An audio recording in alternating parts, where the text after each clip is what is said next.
এই ভোটার তালিকায় যাদের নাম ডিলিট হয়ে গেছে তারা প্রত্যেকেই ভোট দিতে পারবেন, এমনই যুগান্তকারী সিদ্ধান্ত জানিয়েছেন মাননীয় সুপ্রিম কোর্ট।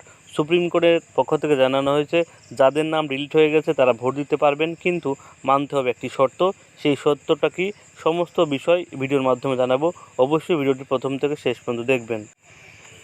ভোটের দুদিন আগে ট্রাইব্যুনালে ছাড়পত্র দিলে ভোট দেওয়া যাবে, বাতিল ভোটারদের নিয়ে রায় সুপ্রিম কোর্টের। সুপ্রিম কোর্ট থেকে বলা হয়েছে, নির্বাচনের দুদিন আগ পর্যন্ত ট্রাইব্যুনালে যে বিচারাধীন ভোটারদের আবেদন নিষ্পত্তি করে নাম তালিকায় তোলার ক্ষেত্রে ছাড়পত্র দেবে, তারা ভোট দিতে পারবেন, এমনটাই জানালো সুপ্রিম কোর্ট। সংবিধানের 142 অনুচ্ছেদ প্রয়োগ করে এসআইয়ের মামলার এই রায় দিয়েছে আদালত।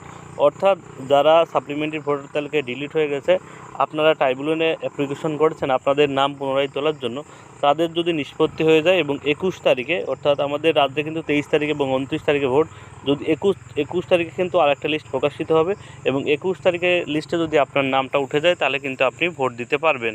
বলা হচ্ছে, রাজ্যে 23শে এপ্রিল প্রথম দফার ভোট এবং 29শে এপ্রিল দ্বিতীয় দফার ভোট।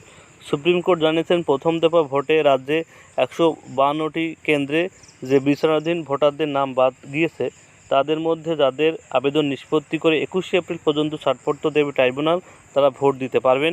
দ্বিতীয় দফার ক্ষেত্রে এই সময়সীমা 27শে এপ্রিল। ট্রাইব্যুনাল নিষ্পত্তি করে ছাড়পত্র দিলে এই ব্যক্তিরা ভোট দিতে পারবেন, তবে ট্রাইব্যুনালের যে বিচারাধীন ভোটারদের নাম বাদ দেবে তারা ভোট দিতে পারবেন না। ঠিক আছে, অর্থাৎ যারা ট্রাইব্যুনালে অ্যাপ্লিকেশন করেছেন ফের ভোটার তালিকায় নাম ওঠার জন্য, যদি আপনার ডকুমেন্টস ঠিকঠাক থাকে এবং 21 তারিখের মধ্যে যদি আপনার বিচারাধীন কাজ সম্পূর্ণ হয়ে যায়, সম্পূর্ণ নথি যদি যাচাই বাছাই হয়ে যায় এবং 21 তারিখে, যাদের 23 তারিখে ভোট, তাদের যদি 21 তারিখে ভোটার লিস্টের নাম উঠে যায়, অর্থাৎ 21 তারিখে কিন্তু আরেকটা লিস্ট প্রকাশিত হবে, সেই লিস্টে যদি নাম উঠে যায় আপনি কিন্তু ভোট দিতে পারবেন। এবং যাদের বিধানসভা কিন্তু 29 তারিখে ভোট, তাদের 27 তারিখে কিন্তু আরেকটা লিস্ট প্রকাশিত হবে এবং 27 তারিখের লিস্টে যদি আপনার নাম থাকে তাহলে কিন্তু আপনি ভোট দিতে পারবেন। ভোটে প্রার্থীদের মনোনয়ন জমা করার সেই দিনে ভোটার তালিকা ফ্রিজ করে দেওয়া হয় কমিশনের।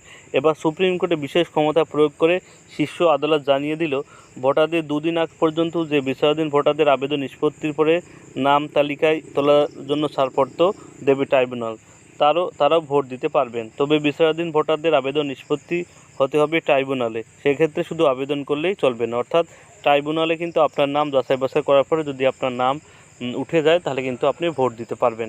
এখানে বলা হয়েছে, মনোনয়নপত্র জমা দেওয়ার দিনের সাথে সাথে কিন্তু ভোটার তালিকা ফ্রিজ হয়ে যায়, অর্থাৎ নতুন কেউ কিন্তু সেই তালিকায় ইনক্লুড হতে পারে না। কিন্তু এবার কিন্তু সুপ্রিম কোর্ট 142